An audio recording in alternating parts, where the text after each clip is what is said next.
नमस्कार दोस्तों, आपका अपना चैनल भाषा सागर में स्वागत है। आज हम कक्षा 8 संस्कृत भाग रुचिरा भाग 3 का 10वां पाठ नीति नवनीतम का अध्ययन करेंगे। देखो, ये पाठ जो है इसका हम पहले पाठ परिचय पढ़ लेते हैं कि प्रस्तुत पाठ मनुस्मृति के कतिपय श्लोकों का संकलन है जो हमें सदाचार की दृष्टि से हमारे लिए बहुत महत्वपूर्ण है। इसमें हमें माता पिता गुरुजनों का आदर और सेवा करने के बारे में बताया गया है कि जो माता पिता और गुरुजनों की सेवा करता है वो हमेशा प्रसन्न रहता है। ऐसे मनुष्यों को बहुत लाभ मिलता है जीवन में, और इसके अतिरिक्त सुख दुख के में समान रहना चाहिए। ना तो दुख में दुखी होना चाहिए, ना सुख में ज़्यादा सुखी होना चाहिए। अंतरात्मा का आनंदित करने वाला कार्य ही हमें जिंदगी में करना चाहिए, और जो हमें बुरा लगे, जो हमारे आत्मा को स्वीकार नहीं हो, ऐसे कामों को हमें छोड़ देना चाहिए। और सम्यक विचारोत्प्रांत सत्य मार्ग का हमें अनुसरण करना चाहिए, और शिष्टाचार के मार्ग पर हमें हमेशा चलना चाहिए। ये सब हमें मनुस्मृति के जो कुछ दोहे हैं उनका संकलन जो इस पाठ में किया गया है, इसमें हमें बताया गया है। चलो हम पाठ का पठन करते हैं और समझते हैं इसको। अभिवादनशीलस्य नित्य वृद्धोपसेविन चत्वारे तश्च वर्धने आयु विद्या यशो बलम। इसमें ये बोला कि अभिवादनशीलस्य, जो अभिवादन करता है, जो व्यक्ति या जो भी बच्चा है वो जो बुजुर्गों का अभिवादन करता है, उनको नमस्कार करता है, उनके प्रति सम्मान प्रकट करता है, वह नित्य व्रत सेवी, वह जो क्या होता है हमेशा चत्वारे तश्च वर्धते, उसकी जो 4 चीज़ें हैं वो हमेशा बढ़ती रहती है।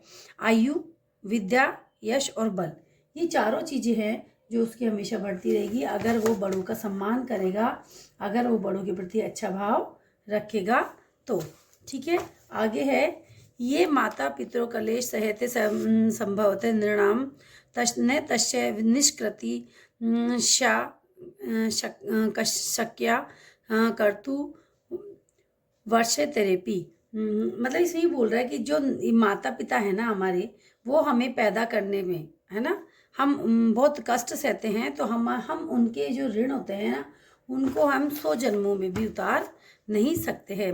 ये माता पिता कलेश सहते संभवतः नृणाम, जो हमारे माता पिता हैं वो हमारे लिए जो कलेश सहते हैं, जो क्या बोलते कष्ट सहते हैं, न तस्य निष्कृत शक्या कर्तु वर्ष शतक 17 मतलब हम उसका 100 सालों में भी सत यानी 100 वर्ष में भी हम उससे निष्कृत नहीं हो सकते हैं, उस ऋण से उऋण नहीं हो सकते हैं। उनका जो कर्ज है वो हम उससे निस्तारण असंभव है, नहीं कर सकते हैं, उसका ऋण नहीं कर सकते हम।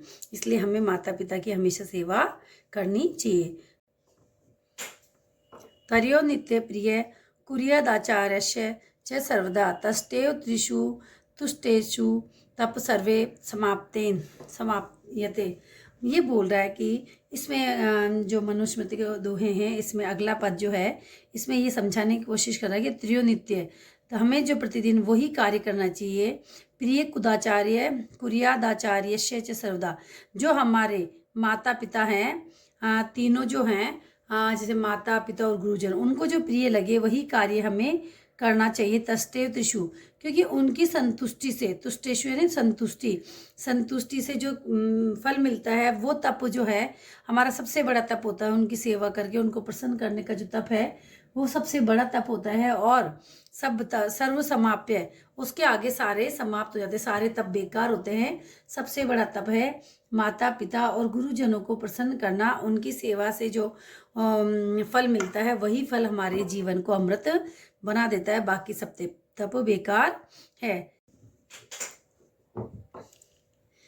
चौथा पद है, सर्वे परवश दुखम सर्वे सर्वात्मवश सुखम एते द्विधा समासन लक्षण सुख दुखोयो। मतलब इसमें ये कहना चाह रहा है कि सर्वे यानी हमें सब परवश, जो दूसरों के पास वश में रहते हैं वो हमेशा दुखी रहते हैं, और सर्व परमात्मा वश है, और जो सब लोग जो पूर्ण रूप से अपने आत्मा के वश में रहते हैं वही सुखी रहते हैं।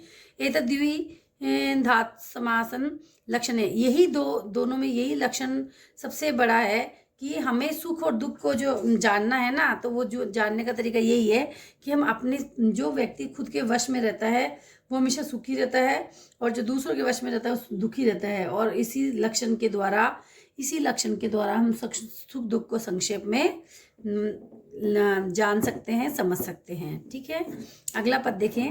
यत् कर्मे कुर्वतस्य स्यात् परितोष अंतरात्मेन तत् प्रत्ययन कृत्वा विपरीत तु वर्जते।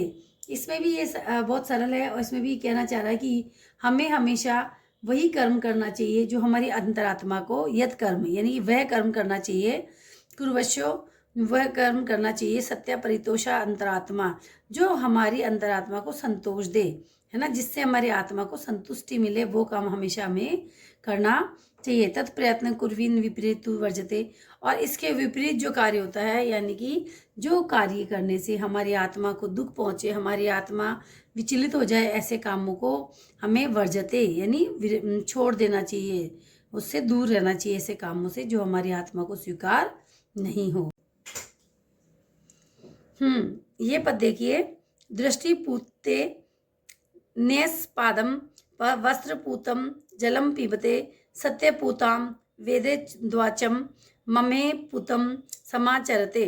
मतलब इसमें कहना मतलब है कि आंखों से दृष्टि पवित्र दृष्टि से मतलब हमें देखना चाहिए, यानी कि हमारे आंखों को पवित्र करके हमें देखना चाहिए। और वस्त्र पूते यानी वस्त्र से भी पवित्र जल को हमें पीना चाहिए। कहने का मतलब है कि हमें जल को हमेशा साफ करके पीना चाहिए, और हमें आंखों से अच्छी तरह देखकर ही नेस्त पादे हमारे पाँव को रखना चाहिए। नेस्त यानी रखना, पादे यानी पैरों को, दृष्टि यानी पूते पवित्र दृष्टि से यानी अच्छे से देखकर ही हमें अपने पाँव को रखना चाहिए। वस्त्र पूते यानी वस्त्र से भी पवित्र जल को हमें पीना चाहिए, यानी वस्त्र से छान कर जल को पीना चाहिए। सत्य पूते वदते, और सत्य से जो पवित्र हो ना वही हमें बोलना चाहिए। मने पूते समारचते, मतलब कि कहने का है ये कि हमें मन से जो पवित्र होता है अर्थात छल कपट से जो दूर होता है वही आचरण हमें करना चाहिए। ठीक है, आशा करती हूँ कि आपको मेरा ये वीडियो बहुत समझ में आया होगा और अच्छा लगा होगा। अगर आपको मेरा ये वीडियो पसंद आया हो तो लाइक और सब्सक्राइब जरूर कीजिएगा। Thank you.